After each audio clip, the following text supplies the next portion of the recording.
Saudaraku, akan datang satu hari yang pasti, hari di mana langit terbelah, bintang-bintang berjatuhan, gunung-gunung dihancurkan, dan bumi diratakan. Hari itu disebut Yaumul Mahsyar, hari berkumpulnya seluruh manusia.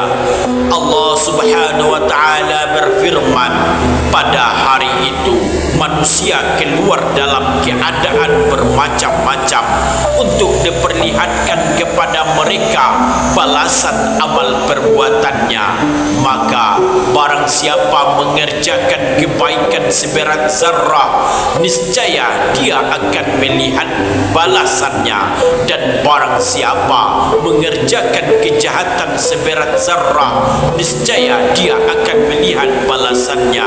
Quran surat Al-Zalzalah ayat 6 sampai ayat 8. Bayangkanlah wahai saudaraku, seluruh manusia dari Nabi Adam hingga manusia terakhir dikumpulkan di suatu tempat yang sama, dari raja hingga rakyat, dari orang kaya hingga fakir miskin, semua sama. Tak ada alas kaki, tak ada pakaian, tak ada perhiasan, semua telanjang dan hina di hadapan Allah. Rasulullah sallallahu alaihi wasallam bersabda, kalian akan dikumpulkan di padang mahsyar dalam keadaan tidak beralas kaki, telanjang, dan belum disunat.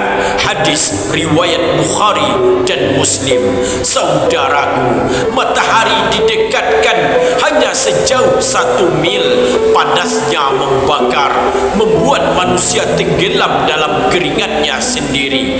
Ada yang keringatnya sampai mata kaki, ada yang sampai pinggang, bahkan ada yang sampai tenggelam karena dosa-dosanya. Apakah kita sanggup menanggungnya? Sedangkan di dunia kita tak tahan berdiri sebentar di bawah teriknya matahari siang. Allah berfirman di dalam Al-Quran, pada hari ketika manusia keluar dari kubur, tiada sesuatu pun dari keadaan mereka yang tersembunyi bagi Allah.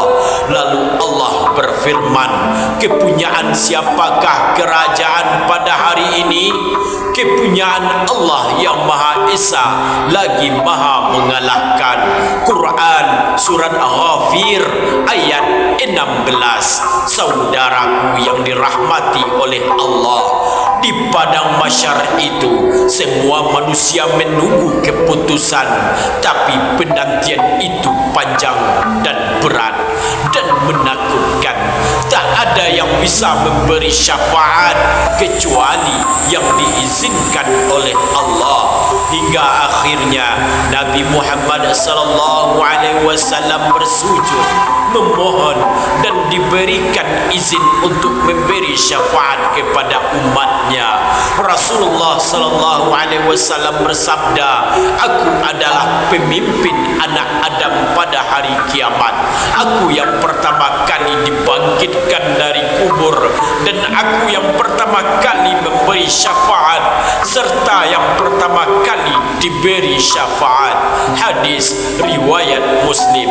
Saudaraku yang dirahmati oleh Allah, di padang mahsyar itu kau akan menyesal jika hidupmu hanya untuk dunia. Kau akan menangis jika waktumu habis untuk maksiat. Kau akan berteriak, ya Allah, kembalikan aku ke dunia agar aku bisa beramal. Tapi semua sudah terlambat. Wahai hamba Allah, gunakan hidupmu yang singkat ini untuk bekal perjalananmu panjang di padang mahsyar. Perbanyak sujud, banyaklah beristighfar, basahi lidahmu dengan zikir, agar kelak engkau mendapatkan naungan dari dari Allah ketika tak ada naungan selain naungannya. Rasulullah sallallahu alaihi wasallam bersabda, 7 golongan yang Allah naungi di bawah naungannya pada hari tiada naungan selain naungannya. Pemimpin yang adil, pemuda yang tumbuh dalam ibadah kepada Allah, orang yang hatinya yang terpaut pada masjid, 2 orang yang saling mencintai karena Allah, seseorang yang diajak berzina lalu dia berkata, aku takut kepada Allah, orang yang bersedekah lalu menyembunyikannya, dan seseorang yang mengingat Allah sendirian lalu berlinang air mata. Hadis riwayat Bukhari dan Muslim. Wahai saudaraku, hari itu pasti datang, hari di mana bumi menjadi saksi, waktu menjadi penuntut, dan amal menjadi penentu. Jangan biarkan pada masyar menjadi tempat penyesalanmu nanti. Jadikanlah ia sebagai tempat kemenanganmu.